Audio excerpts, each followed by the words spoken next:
ٹیک لگا کر بیٹھنے کے بجائے علم دین کی تعظیم کی خاطر جہاں تک ہو سکا دو زانوں بیٹھوں گا، ضرورتاً سمٹ سرک کر دوسرے کے لیے جگہ کشادہ کروں گا، دھکا وغیرہ لگا تو صبر کروں گا، گھورنے جھڑکنے اور الجھنے سے بچوں گا۔ صلو علی الحبیب، اذکر اللہ، توبو الی اللہ وغیرہ سن کر ثواب کمانے اور صدا لگانے والے کی دل جوئی کے لیے بلند آواز سے جواب دوں گا۔ بیان کے بعد خود آگے بڑھ کر سلام و مصافحہ اور انفرادی کوشش کروں گا۔ میٹھے میٹھے اسلامی بھائیوں، 15ویں صدی کی عظیم علمی اور روحانی شخصیت شیخ طریقت امیر اہل سنت بانی دعوت اسلامی حضرت علامہ مولانا ابو بلال محمد الیاس عطار قادری رضوی سیائی دامت برکاتہم العالیہ نے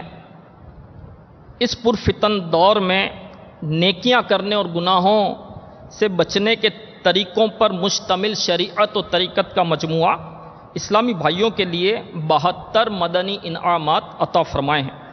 شیخ طریقت امیر اہل سنت دامت برکاتہم العالیہ فرماتے ہیں کہ اسلامی بھائیوں کو چاہیے کہ ان مدنی انعامات کے مطابق زندگی گزاریں۔ اسی طرح اسلامی بہنوں کے لیے 63 مدنی انعامات عطا فرمائیں، دینی طلباء کے لیے 92، طالبات کے لیے 83، مدنی منوں کے لیے 40، خصوصی اسلامی بھائیوں کے لیے دعوت اسلامی کی اصطلاح میں جو گونگے بہرے نابینا اور معذور ہوتے ہیں انہیں خصوصی اسلامی بھائی کہا جاتا ہے، تو ان خصوصی اسلامی بھائیوں کے لیے 27 مدنی انعامات عطا فرمائیں۔ اسی طرح جیل میں جو قیدی ہیں ان کے لیے بھی امیر اہل سنت دامت برکاتہم العالیہ نے مدنی انعامات عطا فرمائے ہیں، اور ان کے جو مدنی انعامات ہیں وہ ڈبل 26 ہیں، 52 مدنی انعامات عطا فرمائے۔ تو میٹھے میٹھے اسلامی بھائیوں، ہمیں بھی چاہیے کہ امیر اہل سنت دامت برکاتہم العالیہ کے فرمان کے مطابق ان مدنی انعامات کے مطابق زندگی گزاریں۔ اسلامی زندگی گزارنے کا طریقہ ان مدنی انعامات میں بس صورت سوالات موجود ہے۔ ایک مسلمان کو کیسا ہونا چاہیے؟ اللہ عز و جل کی رضا والے کام کون سے ہیں؟ اللہ عز و جل کو ناراض کرنے والے کام کون سے ہیں؟ یہ ان مدنی انعامات میں بصورت سوالات موجود ہیں۔ ہم جاننا چاہتے ہیں کہ ہم اس دنیا میں آنے کا میرا مقصد کیا ہے؟ پھر دعوت اسلامی کے مدنی ماحول سے میں وابستہ ہوا، تو اس مدنی ماحول سے جو وابستہ ہوا تھا اس ماحول سے وابستہ ہونے کا بھی میرا مقصد کیا تھا؟ اس مقصد کو اگر یاد رکھنا چاہتے ہیں اور اس مقصد پر چلنا چاہتے ہیں، اس مقصد سے نہیں ہٹنا چاہتے، تو بھی مدنی انعامات کا رسالہ اٹھا لیجئے۔ جس مقصد کے تحت اس دنیا میں آیا ہوں، کیا اس مقصد پر میں چل بھی رہا ہوں کہ نہیں، یہ جاننا چاہتے ہیں تو بھی مدنی انعامات کا رسالہ اٹھا لیں۔ اگر چل رہا ہوں تو کہاں تک پہنچا، اس مقصد میں کامیابی ہو بھی رہی ہے کہ نہیں، کہاں تک میں نے راستہ طے کیا، یہ بھی جاننا چاہتے ہیں تو مدنی انعامات کا رسالہ اٹھا لے کہ آدھے راستے پر پہنچا، پونے راستے پر پہنچا، 20 سال ہو گئے دعوت اسلامی کے مدنی ماحول سے وابستہ ہوئے، 25 سال ہو گئے، 10 سال ہو گئے، 5 سال ہو گئے، لیکن یہ مقصد مدنی ماحول میں پتہ تو چلا۔ عام مسلمان کی توجہ اس طرف اتنی ویسے بھی ہوتی نہیں ہے، بس وہ یہ کہتے ہیں کھاؤ پیو جان بناؤ، یہ مطلب کہ زندگی کا مقصد ایک بنایا ہوا ہے، جو مطلب کہ اپنے بڑوں کی روٹین وہ دیکھتے چلے آئے، اس روٹین پر چلتے چلے گئے، صبح اٹھنا ہے، ناشتہ کرنا ہے، کام پر چلا جانا ہے، پھر دن بھر کام کرنا ہے، شام کو آنا ہے، کھانا کھانا ہے، دوستوں میں چلے جانا ہے، باتیں کرنی ہے، آنا ہے، ٹی وی دیکھنا ہے، فلمیں دیکھنے ہیں، ڈرامے دیکھنے ہیں، خبریں دیکھنی ہیں، حالات پر تبصرے کرنے ہیں، سیاسی گفتگو کرنی ہے، کوئی نہ کوئی موضوع تو چاہیے۔ ظاہر ہے کہ جب جا کر کسی گیدرنگ میں آدمی بیٹھتا ہے فریشمنٹ کے نام پر کہ دن بھر کام کرتے ہیں، یار ذہن پر بڑا بوجھ طاری ہو جاتا ہے، چلو یار کہیں بیٹھتے ہیں اور کچھ جا کر تھوڑا ذہن کو فریش کرتے ہیں، اور یوں کرنے کے لیے جب جاتا ہے وہاں پر تو وہ ذہن فریش کرنے کیا جاتا ہے؟ امیر اہل سنت دامت برکاتہم العالیہ فرماتے ہیں کہ جب پلٹتا ہوگا تو گناہوں کا بھاری سر پر ٹوکرا لے کر پلٹتا ہوگا، بولتا ہے میرا ذہن فریش ہو گیا۔ اب جا کر وہاں بیٹھے گا تو ظاہر ہے بیٹھنا ہے تو کچھ نہ کچھ تو بات کرنی ہے، تو اب ظاہر ہے کہ کوئی دینی بات تو کرے گا نہیں، مذہبی ذہن ہوتا نہیں ہے، تو وہ کوئی نہ کوئی دنیاوی بات، سیاسی گفتگو، اس کا مذاق اڑانا، اس کا مذاق اڑانا، غیبتیں کرنا، کسی کو تکلیف پہنچانا، ایذا پہنچانا، اس طرح کے معاملات جو ہے وہ ہوتے رہتے ہیں۔ پھر آئے گا، پھر فلمیں دیکھے گا، فلمیں دیکھتے دیکھتے سو جائے گا۔ یہ ایک مطلب کہ آج جو ایک زندگی گزارنے کا ایک لوگوں کا طریقہ ہے، وہ اس طرح کا کچھ ہے جو ماحول سے، دعوت اسلامی کے مدنی ماحول سے جو دور رہتے ہیں، ماحول سے وابستہ ہوتے ہوں گے تو وہ بھی ایک تعداد ہوتی ہوگی جو وابستہ مطلب کہ وہ نام کے ہوئے ہوں گے، تو پھر جو ہے اس کے بعد جو ہے وہ ہفتہ وار اجتماع میں آ جاتے ہوں گے، پھر وہ جو ہے وہ اس کے علاوہ کوئی دعوت اسلامی کی ذمہ داری بھی نہیں ہوگی، اور ہفتہ وار اجتماع میں آنا یہ بھی مرحبا، 100 کروڑ مرحبا کہ ہفتہ وار اجتماع میں بھی آتے ہیں، تو ظاہر ہے کہ وہ جیسا وابستہ ہونا چاہیے ویسا اگر وہ وابستہ نہیں ہے تو وہ بھی گناہوں میں پڑ سکتا ہے۔ تو خیر، تو یہ ایک اس انداز سے ایک زندگی آدمی گزارتا ہے کہ مجھے اپنا مستقبل سنوارنا ہے، مستقبل کو اپنے بہتر کرنا ہے، اور بس یہ اسی مستقبل کو بہتر کرنے میں یہ اپنا شب و روز گزارتا ہے۔ پھر جو ہے وہ ایک وقت آتا ہے کہ مطلب شادی ہو جاتی ہے تو پھر بچوں کے مستقبل کے لیے وہ کام کرتا ہے، پھر ایک وقت آتا ہے کہ بال سفید ہونے لگ جاتے ہیں، پھر ایک وقت آتا ہے کہ کچھ جسمانی تکلیف شروع ہو جاتی ہے، پھر ڈاکٹر کے پاس جاتا ہے تو ڈاکٹر کہتا ہے کہ یار آپ کو تو شوگر ہو گیا، آپ کے تو گردے فیل ہو گئے، آپ کو تو دل کا مسئلہ ہے، آپ کو تو یہ مرض لگ گیا، آپ کو تو وہ مرض لگ گیا، آپ احتیاطیں کرو۔ پھر وہ احتیاطیں کرتا ہے، نہیں کرتا، پھر ایک وقت آتا ہے کہ اسپتال کے بستر پر پڑ جاتا ہے، پھر وہ ایڑیاں رگڑتا ہے، پھر تکلیف میں ہوتا ہے، کبھی خون کی بوتلیں چڑھتی ہے، کبھی آپریشن ہوتا ہے، کبھی کیا ہوتا ہے، کبھی کیا ہوتا ہے، پھر جو ہے اولاد سرہانے کھڑی ہوتی ہے، اور پھر جو ہے وہ باپ کے لیے اولاد دعائیں کروا رہی ہوتی ہے کہ دعا کرو میرے باپ کی مٹی ٹھنڈی ہو جائے۔ تو یہ ایسا ہوتا ہے۔ ایک مرتبہ ایک نے اسی طرح مجھے بلایا تھا کہ اسپتال میں، تو جاننے والے تھے ہمارے، تو میں وہاں پہنچا تو جو ہے وہ ایک بیمار آدمی، کافی بڑی عمر لگ رہی تھی، 50-60 کی عمر ہوگی ان کی، اور وہ بستر پر پڑے ہوئے تھے، داڑھی نہیں تھی اس کے چہرے پر۔ یہ ایک وہ دل خراش بات ہے، اور جو ہے بول نہیں پاتے تھے۔ جب میں پہنچا تو اس نے مطلب منہ کھولا، تو اس کا بیٹا کھڑا تھا، اس نے ایک چمچ پانی اس کے منہ میں ڈالا، پھر اس نے منہ کھولا، اس کو کہتے ہیں اور دو پانی، بول نہیں پاتا تھا وہ، اور آوازیں عجیب عجیب آوازیں اس میں سے آ رہی تھی اس آدمی کے اندر سے۔ پھر وہ دوسرا چمچ ڈالا، پھر اس نے تیسری دفعہ منہ کھولا، اب اس کے بیٹے نے نہیں ڈالا چمچ پانی کا، تو میں نے کہا پلاؤ، کیوں نہیں پلاتے، ڈالو، تو کہا ڈاکٹر نے بولا کہ 2 سے زیادہ چمچ مت ڈالنا۔ اب میں ڈال نہیں سکتا، وہ منہ کھولا ہوا بیچارہ پڑا ہوا تھا۔ میں نے ہوا کیا اس کو، تو کہا کہ ان کے اندر کا سارا سسٹم ختم ہو چکا ہے۔ تھے بڑے بظاہر موٹے تازے لگ رہے تھے، لیکن بولا سارا مطلب کہ نظام جو ہے اس کے اندر کا جو ہے یہ اب کام جو ہے کر نہیں رہا، تو اب جو ہے یہ اس کی کیفیت ہے اور بہت تکلیف میں ہے۔ پھر وہاں سے باہر نکلا اور مجھے کہنے لگا کہ آپ دعا کرو کہ میرا باپ صحیح ہو جائے، یہ نہیں اس کی مٹی ٹھنڈی ہو جائے، اس نے یہ کہا۔ تو ظاہر جیسے مذہبی حلیے میں ہوتے ہیں تو اس کو یہ ہوتا ہوگا کہ نیک آدمی ہیں تو دعائیں قبول ہوتی ہیں ان کی، تو وہ اس نیت سے، تو میں نے اس کو کہا کہ بھائی یہ بھی تو دعا کروا سکتے ہیں کہ اللہ امیر علیہ سنت دامت برکاتہم العالیہ کے یہ مدنی مذاکروں کی برکت ہے، یہ دیکھنے چاہیے، تو اس سے بہت کچھ سیکھنے کو ملتا ہے الحمدللہ۔ تو باپا نے بھی فرمایا کہ جو رب موت دے سکتا ہے وہ زندگی بھی تو عطا فرما سکتا ہے، جو بیماری دے سکتا ہے وہ شفا بھی تو دے سکتا ہے نا۔ ڈاکٹروں نے بولے کہ دیا سارا نظام اس کا سارا ختم ہو گیا، رب چاہے تو کیا مشکل ہے، سارا نظام پھر درست ہو جائے، اچھے سے اچھا اس کا نظام ہو جائے، پھر یہ کھڑا ہو جائے، تو جوان ہے، تجھ سے زیادہ تیز بھاگنے لگے تیرا باپ، ہے نا، رب چاہے تو یہ ہو سکتا ہے نا۔ تو میں نے اس کو یہی کہا کہ یار وہ شفا کی بھی تو دعا کروا سکتے ہیں نا، اس کو سمجھایا کہ یار موت کی دعا کیوں کرواتے ہو، کہ اس کی شفا کے لیے بھی تو رب شفا بھی تو دینے پر قادر ہے نا، اللہ عز و جل چاہے تو شفا بھی ہو سکتی، تو شفا کی دعا کرو نا، مٹی ٹھنڈی ہو جائے یہ دعا کیوں کروا رہے ہو، اس کو مطلب کہ یوں عرض کیا۔ تو اب یہ اولاد، تو پھر یہ آپ بتائیں کہ اگر اس کے باپ کو پتہ، جو کتنا بھی آدمی بیمار ہو، بستر پر پڑا ہو، اس کو پتہ ہے میں بس بالکل موت کے قریب ہوں، میری کیفیت ایسی ہے، پھر بھی وہ خود کیا کہے گا آپ سے، یہ کہے گا کہ دعا کرو میری موت آ جائے، وہ یہی کہے گا نہ دعا کرو میں صحیح ہو جاؤں، میں کھڑا ہو جاؤں۔ تو میں نے کہا کہ یار اس کے باپ کو اگر پتہ چل جائے کہ میرا بیٹا میری موت کی دعائیں کروا رہا ہے تو اس پر کیا گزرے گی کیا اس کے، یار میرا بیٹا میری موت کی دعا کروا رہا ہے، اگر وہ سن لے تو اس کی یہ بات۔ خیر اب وہ بھی تربیت کی بات ہے،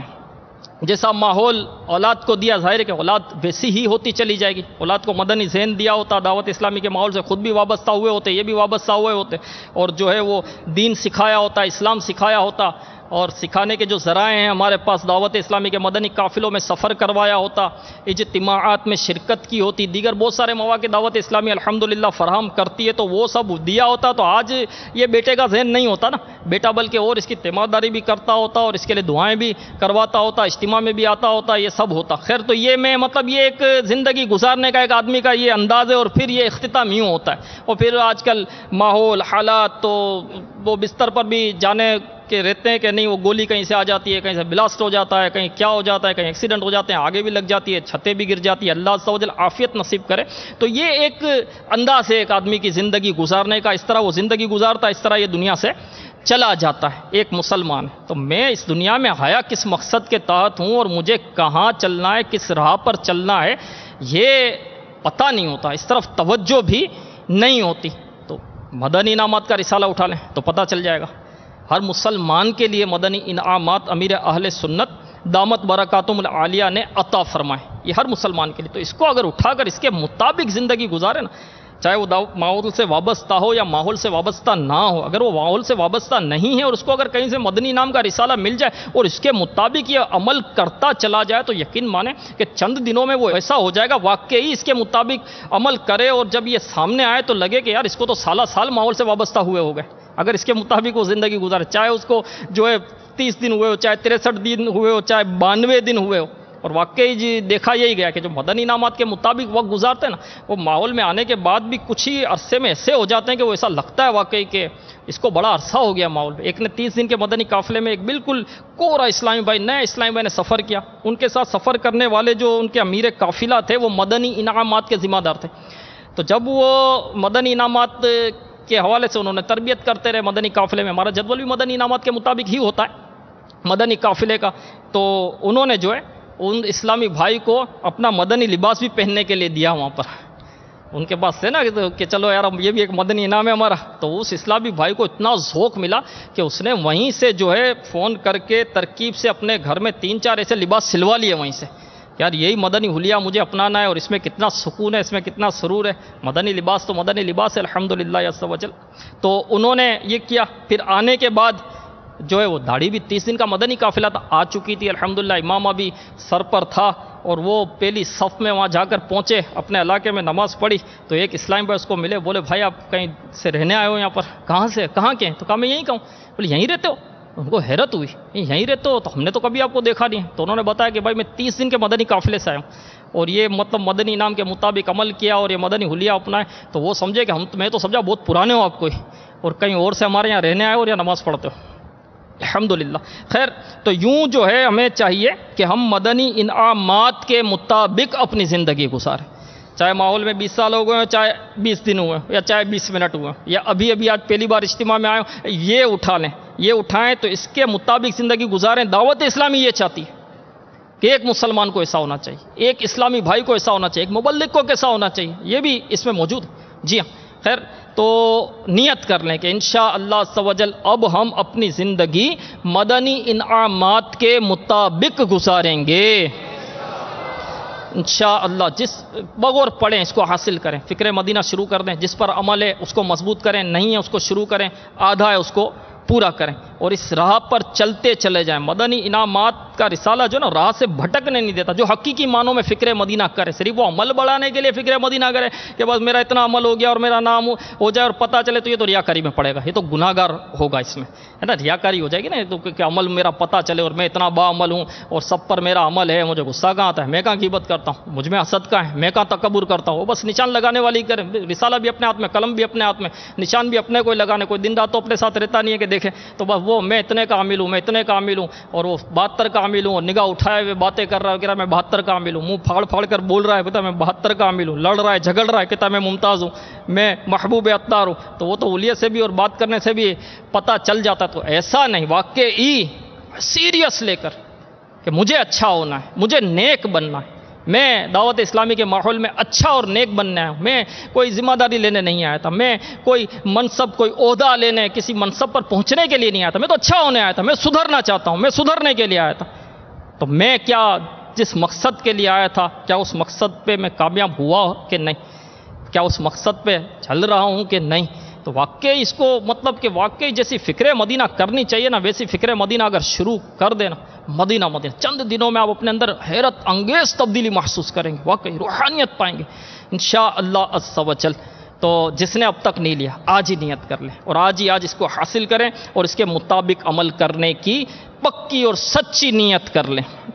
کیونکہ اس میں ایک پہلا ہی مدنی انعام اچھی نیتوں والا ہے کہ کیا آج آپ نے کچھ نہ کچھ جائز کاموں سے پہلے اچھی نیتیں کی۔ اور آج ہمارے بیان کا موضوع بھی نیت کی اہمیت ہے، تو آئیے اچھی نیتوں کے متعلق بھی کچھ سنتے ہیں تاکہ اچھی نیتوں کا ہمارا جذبہ بڑھے۔ تو حضرت سیدنا عیسیٰ روح اللہ علی نبینا علیہ الصلاۃ والسلام کے آسمان پر اٹھا لیے جانے کے تھوڑے دنوں بعد کا واقعہ ہے کہ یمن میں صنعا شہر سے 2 کوس کی دوری پر ایک باغ تھا جس کا نام زروان تھا۔ اس باغ کا مالک بہت ہی نیک نفس اور سخی آدمی تھا۔ اس کا دستور یہ تھا کہ پھلوں کو توڑنے کے وقت وہ فقیروں اور مسکینوں کو بلاتا تھا اور اعلان کر دیتا تھا کہ جو پھل ہوا سے گر پڑیں یا جو ہماری جھولی سے الگ جا کر گریں وہ سب تم لے لیا کرو۔ اس طرح اس باغ کا بہت سارا پھل فقراء و مساکین کو مل جایا کرتا تھا۔ باغ کا مالک فوت ہو گیا تو اس کے تینوں بیٹے اس باغ کے مالک ہو گئے، مگر یہ تینوں بہت بخیل تھے۔ ان لوگوں نے آپس میں طے کر لیا کہ اگر فقیروں اور مسکینوں کو ہم لوگ بلائیں گے تو بہت سے پھل یہ لوگ لے جائیں گے اور ہم لوگوں کے اہل و عیال کی روزی میں تنگی ہو جائے گی۔ چنانچہ ان تینوں بھائیوں نے قسم کھا کر یہ طے کر لیا کہ سورج نکلنے سے قبل ہی چل کر ہم لوگ باغ کا پھل توڑ لیں تاکہ فقراء و مساکین کو خبر ہی نہ ہو۔ ان لوگوں کی بد نیتی کی نحوست نے یہ اثر بد دکھایا کہ ناگہاں رات ہی میں اللہ تعالی نے باغ میں ایک آگ بھیج دی جس نے پورے باغ کو جلا کر خاک سیاہ کر ڈالا، اور ان لوگوں کو اس کی خبر بھی نہ ہوئی۔ یہ لوگ اپنے منصوبہ کے مطابق رات کے آخری حصے میں نہایت خاموشی کے ساتھ پھل توڑنے کے لیے روانہ ہو گئے اور راستہ میں چپکے باتیں کرتے تھے تاکہ فقیروں اور مسکینوں کو خبر نہ مل جائے۔ لیکن یہ لوگ جب باغ کے پاس پہنچے تو وہاں جلے ہوئے درختوں کو دیکھ کر حیران رہ گئے۔ چنانچہ ایک بول پڑا کہ ہم لوگ راستہ بھول کر کسی اور جگہ چلے آئے ہیں، مگر ان میں جو بنسبت دوسرے بھائیوں کے کچھ نیک نفس تھا اس نے کہا کہ ہم راستہ نہیں بھولے ہیں بلکہ اللہ تعالی نے ہمیں پھلوں سے محروم کر دیا ہے، لہذا تم لوگ اللہ کا ذکر کرو۔ انہوں نے یہ پڑھنا شروع کر دیا، یعنی ہمارے رب کے لیے پاکی ہے، ہم لوگ یقیناً ظالم ہیں کہ ہم نے فقراء و مساکین کا حق مار لیا۔ پھر وہ تینوں بھائی ایک دوسرے کو ملامت کرنے لگے اور آخر میں یہ کہنے لگے کہ امید ہے کہ ہمیں ہمارا رب اس سے بہتر بدلہ دے، ہم اپنے رب کی طرف رغبت لاتے ہیں۔ حضرت سیدنا عبداللہ بن مسعود رضی اللہ تعالیٰ عنہ نے فرمایا کہ جب انہوں نے سچے دل سے توبہ کر لی تو اللہ تعالیٰ نے ان لوگوں کی توبہ قبول فرما کر انہیں اس کے بدلے ایک دوسرا باغ عطا فرما دیا جس میں بہت زیادہ اور بڑے بڑے پھل آنے لگے۔ اس باغ کا نام حیوان تھا اور اس میں ایک انگور اتنا بڑا ہوتا کہ اس کا ایک خوشہ ایک کھچر کا بوجھ ہو جایا کرتا تھا۔ حضرت ابو خالد یمانی قدس سرہ النورانی کا بیان ہے کہ میں اس باغ میں گیا تو میں نے دیکھا کہ اس باغ میں انگوروں کے خوشے حبشی آدمی کے قد کے برابر تھے۔ میٹھے میٹھے اسلامی بھائیوں، اس واقعہ سے ہمیں یہ درس ملتا ہے کہ سخاوت اور نیک نیتی کا اثر مال میں خیر و برکت اور فراوانی کا سبب ہے، جبکہ بخیلی و بد نیتی کا نتیجہ مال کی ہلاکت و بربادی کا باعث ہوتا ہے۔ یہ بھی معلوم ہوا کہ سچی توبہ کر لینے سے اللہ تعالی زائل شدہ نعمت سے بڑی اور بڑھ کر نعمت عطا فرما دیتا ہے۔ لہذا ہمیں بھی چاہیے کہ ہر جائز و نیک کام میں اپنا مال خرچ کرنے سے پہلے رضائے الہی کے ساتھ اچھی اچھی نیتیں بھی کر لیا کریں، اور غریبوں کی دل کھول کر مدد بھی کیا کریں۔ اس کے علاوہ دیگر نیک کاموں، مثلا نماز کے لیے وضو کرنے، مسجد کی طرف جانے، مسلمانوں کو سلام و مصافحہ کرنے، نماز کے بعد ہونے والے درس و بیان میں شرکت کرنے، کھانا کھانے، سونے اور سو کر بیدار ہونے، تیل لگانے، آنکھوں میں سرما لگانے، خوشبو لگانے جیسے نیک و جائز کاموں میں اللہ عز و جل کی رضا حاصل کرنے کی نیت کے ساتھ ساتھ دیگر اچھی اچھی نیتیں بھی کر لی جائیں، تو اس کا فائدہ یہ ہوگا کہ اللہ عز و جل اپنی رحمت سے انشاء اللہ عز و جل نیت کا ثواب ضرور عطا فرمائے گا۔ میٹھے میٹھے اسلام بھائیو، یاد رکھیے کہ عمل کی قبولیت کے لیے ثواب آخرت کی نیت ضروری ہے۔ چنانچہ پارہ 15 سورہ بنی اسرائیل کی 19ویں آیت کریمہ میں اللہ تبارک و تعالی ارشاد فرماتا ہے، ترجمہ کنز الایمان، اور جو آخرت چاہے اور اس کی سی کوشش کرے اور ہو ایمان والا تو انہی کی کوشش ٹھکانے لگی۔ اس آیت کریمہ کے تحت صدر الافاضل حضرت علامہ مولانا سید محمد نعیم الدین مراد آبادی علیہ رحمۃ اللہ الہادی فرماتے ہیں، عمل کی قبولیت کے لیے 3 چیزیں درکار ہیں۔ نمبر 1، طالب آخرت ہونا، یعنی نیت نیک، اچھی نیت ہو۔ نمبر 2، سعی، کوشش، یعنی عمل کو با اہتمام اس کے حقوق کے ساتھ ادا کرنا۔ نمبر 3، ایمان، جو سب سے زیادہ ضروری ہے۔ آئیے نیت کی اہمیت دل میں اجاگر کرنے کے لیے چل مدینہ کے 7 حروف کی نسبت سے اچھی نیت کی فضیلت پر مبنی فرامین مصطفیٰ صلی اللہ تعالی علیہ وآلہ وسلم سماعت کیجیے۔ نمبر 1، اعمال کا دار و مدار نیتوں پر ہے، اور ہر شخص کے لیے وہی ہے جس کی وہ نیت کرے۔ اس حدیث پاک کے بارے میں شارح بخاری حضرت مفتی شریف الحق امجدی علیہ رحمۃ اللہ القوی فرماتے ہیں، اس حدیث کا یہ مطلب ہوا کہ اعمال کا ثواب نیت ہی پر ہے، بغیر نیت کسی ثواب کا استحقاق یعنی حقدار نہیں۔ نمبر 2، مسلمان کی نیت اس کے عمل سے بہتر ہے۔ نمبر 3، سچی نیت سب سے افضل عمل ہے۔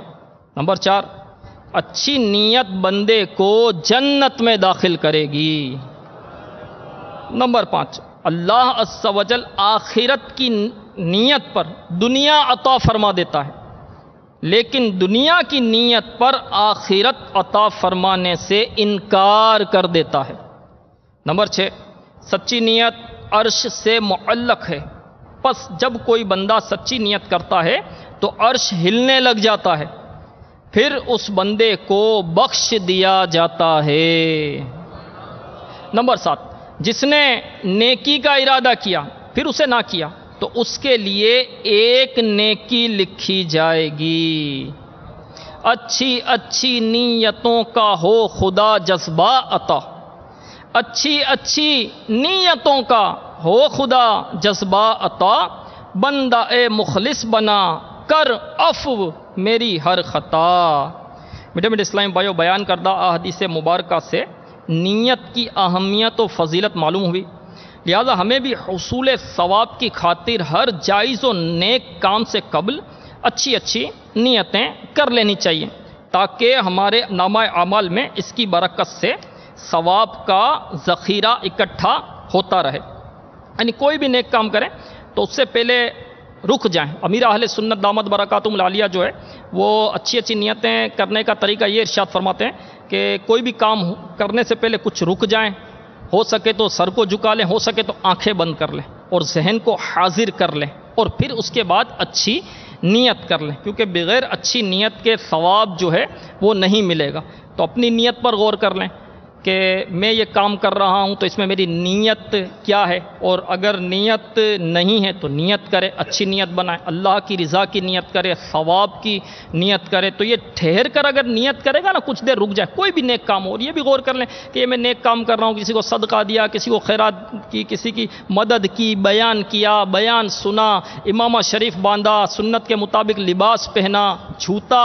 سنت کے مطابق پہنا، گھر سے سنت کے مطابق نکلے، مسجد میں داخل ہو رہے ہیں، یہ سارے مطلب نیک کام ہے نا۔ سنت پر عمل کرنا نیک کام ہے، صحیح نا، فرائض پر عمل کرنا افضل یہ ثواب ہے۔ تو جتنی بھی مطلب نیک کام ہے اس سے پہلے کچھ دیر رک جانا چاہیے اور اچھی نیت کر لینی چاہیے، ہم وہ نیک کام کریں اور اس میں نیت ہی کوئی نہ ہو، نہ ثواب کی نیت ہو تو ثواب نہیں ملے گا۔ گناہ کی بعض اوقات بری نہیں ہو تو گناہ گار بھی ہوگا۔ اب لمبے لمبے قیام اس نیت کے ساتھ کرتا ہے، کوئی لمبے قیام کرتا ہے، صحیح لمبے قیام کرتا ہے، ثواب کا کام ہے، لمبے لمبے سجدے کرتا ہے، ٹھیک ہے، ثواب کا کام ہے، لیکن اس کی نیت یہ ہے کہ لوگ کہیں گے کہ یار جب دیکھو یہ پہلی صف میں ہی ہوتا ہے، لمبے لمبے اس کے قیام تو دیکھو کتنے لمبے ہوتے ہیں، اپنی تو 12 رکعتیں پوری ہو جاتی ہے، اس کی تو 2 رکعت ہی پوری نہیں ہوتی، اتنا خشوع اور خضوع کے ساتھ نماز پڑھتا ہے۔ یہ لوگ کہیں یہ اس کی اپنی نیت ہوئی ہے، تو اب یہ کوئی ثواب کی تو نیت نہیں ہے، اللہ کی رضا کی تو نیت نہیں ہے، یہ تو مطلب کہ ریاکاری ہو گئی نا، کہ عبادت کے ذریعے عزت، شہرت اور مال کا قصد کرنا، یہ ریاکاری ہو گئی۔ تو یہ لمبے لمبے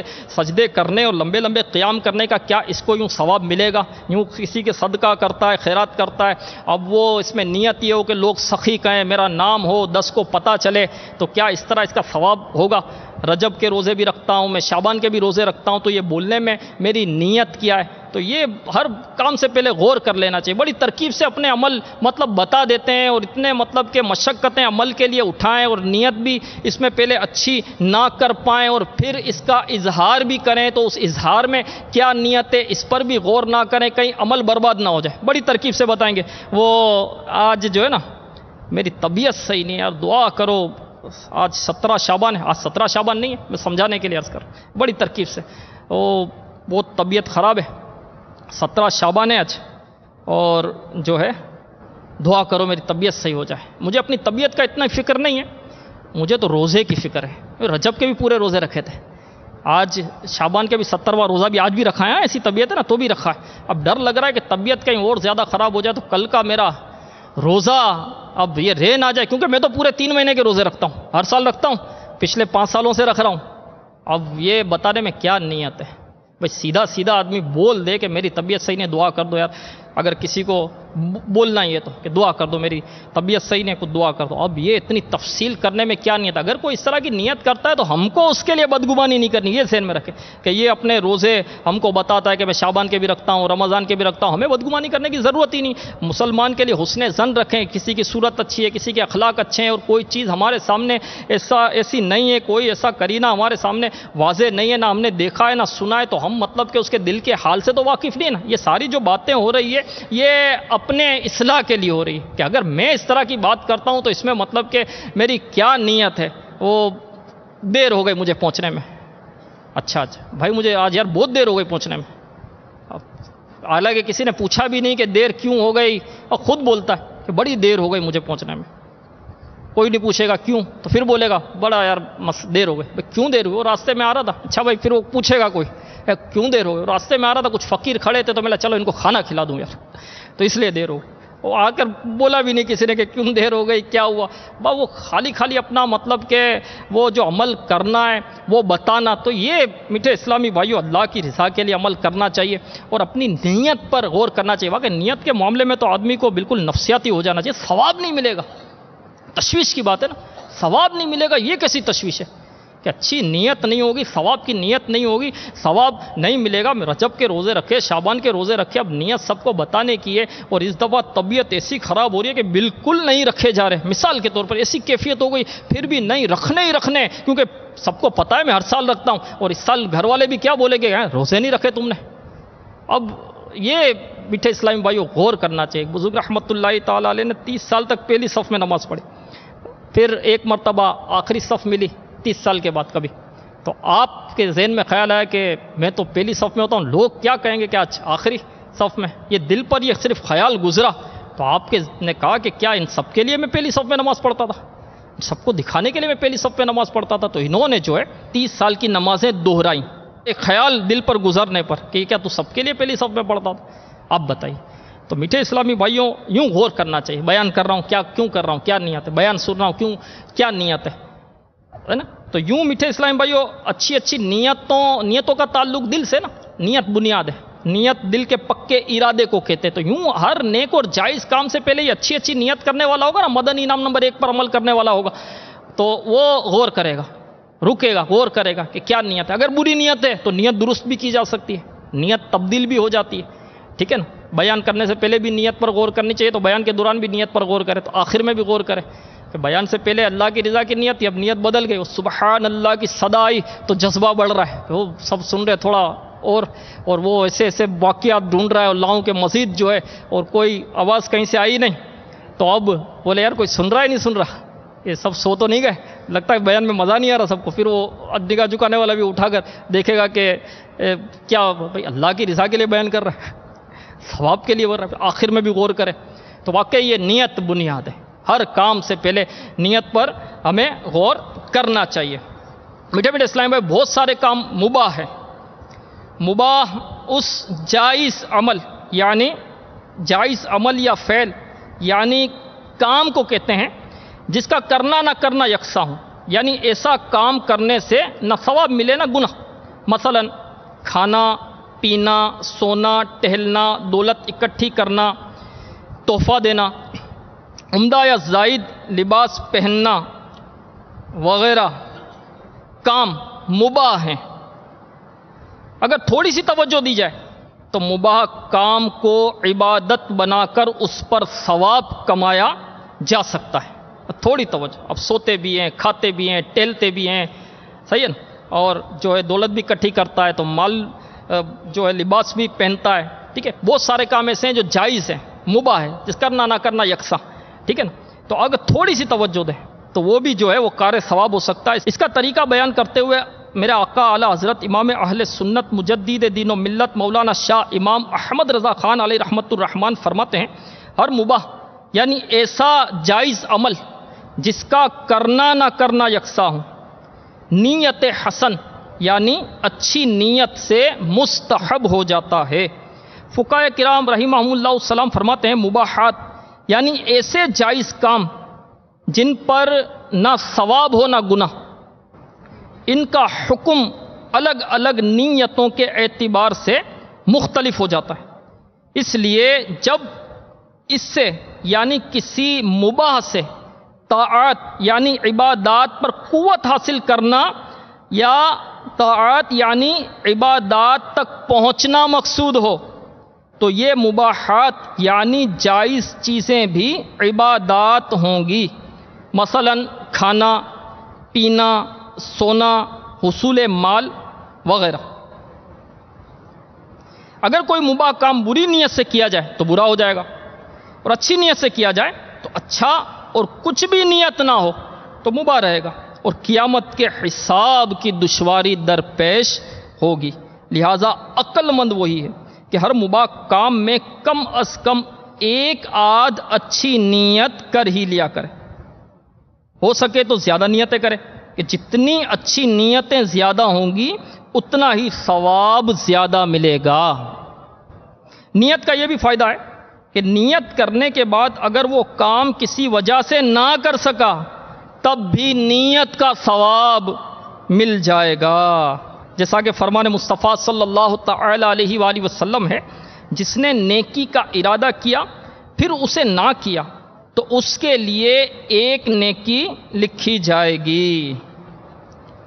اب نماز کی جو 40 نیتیں، اب امیر علیہ سنت دامت برکاتہم العالیہ کا نیتوں کا رسالہ بھی آ چکا ہے، اچھی اچھی نیتیں، اس میں نماز کی بھی نیتیں، تو وضو کی بھی نیتیں، تو کھانے سے پہلے کی بھی نیتیں ہیں۔ تو اب جس قدر نیتیں زیادہ کرے گا اس قدر اس کو ثواب زیادہ ملے گا۔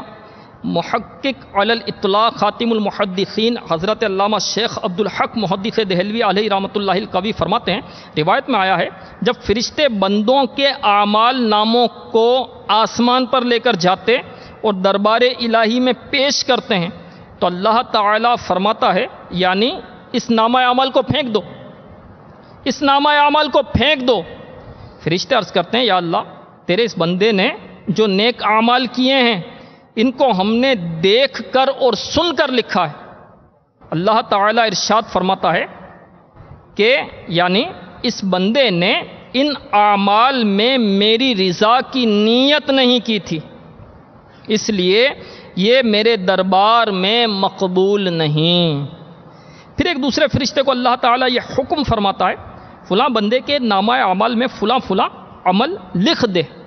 فرشتہ عرض کرتا ہے یا اللہ یہ عمل تو اس بندے نے نہیں کیا۔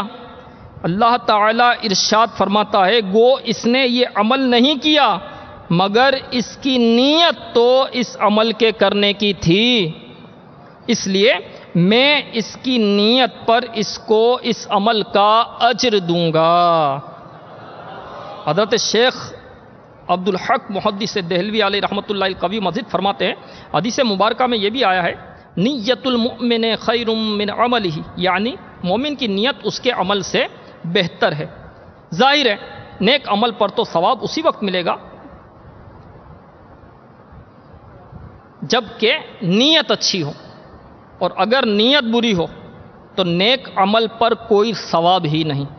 مگر اچھی نیت پر تو بہرحال ثواب ملے گا خواہ عمل کرے یا نہ کرے، اس لیے کہ مومن کی نیت اس کے عمل سے بہتر ہے۔ اسی لیے بعض بزرگان دین رحمہم اللہ المبین نے فرمایا جس کے عمل میں اخلاص نہیں وہ دنیا میں اللہ عز و جل کے خاص بندوں میں سے نہیں ہے، یعنی جس کا عمل رضائے رب لم یزل کے لیے ہوتا ہے ہمیشہ اس کا عمل بارونق رہا کرتا ہے۔ اچھی نیتوں کی توفیق کس کو ملتی ہے؟ حجت الاسلام حضرت سیدنا ابو حامد محمد بن محمد غزالی علیہ رحمۃ اللہ الوالی فرماتے ہیں ہر مباح کام یعنی جائز کام جس کے کرنے میں نہ ثواب ہو نہ گناہ، ایک یا زیادہ نیتوں کا احتمال یعنی امکان رکھتا ہے، جس کے ذریعے وہ مباح کام عمدہ عبادات میں سے ہو جاتا ہے اور اس کے ذریعے بلند درجات حاصل ہوتے ہیں۔ وہ انسان کتنے بڑے نقصان میں ہو، وہ انسان کتنے بڑے نقصان میں ہے جو مباح کاموں کو اچھی نیتوں کے ذریعے ثواب والے کام بنانے کے بجائے جانوروں کی طرح غفلت سے بجا لاتا اور خود کو ثوابوں سے محروم رکھتا ہے۔ بندے کے لیے مناسب نہیں کہ کسی خطرے یعنی ذہن میں آنے والے خیال، لحظے یعنی لمحے اور اٹھائے جانے والے قدم کو حقیر یعنی غیر اہم جانے، کیونکہ ان تمام کاموں کے بارے میں قیامت کے دن سوال ہوگا کہ کیوں کیا تھا اور اس سے مقصود کیا تھا۔ یہ بات یعنی مباح کا اچھی نیت کے ذریعے عبادت بن جانا صرف ان مباح امور کے بارے میں ہے جن میں کراہت نہ ہو۔ اس لیے نبی اکرم صلی اللہ تعالی علیہ وآلہ وسلم نے فرمایا یعنی اس کے حلال میں حساب ہے اور حرام میں عذاب۔ مزید فرماتے ہیں جس کے دل میں آخرت کی بھلائیاں اکٹھی کرنے کا جذبہ ہوتا ہے اس کے لیے اس طرح کی نیتیں کرنا آسان ہوتا ہے، البتہ جس کے دل میں دنیاوی نعمتوں کا غلبہ ہو اس کے دل میں اس طرح کی نیتیں نہیں آتی، بلکہ کوئی یاد دلائے تب بھی اس کے اندر اس قسم کی نیتوں کا جذبہ پیدا نہیں ہوتا، اور اگر نیت ہو بھی تو محض ایک خیال سا ہوتا ہے، حقیقی نیت سے اس کا کوئی تعلق نہیں ہوتا۔ میں مبلغ بنوں سنتوں کا خوب چرچا کروں سنتوں کا، ہو کرم بہر خاک مدینہ کرم۔ علمی و تحقیقی گفتگو سے مزین امیر اہل سنت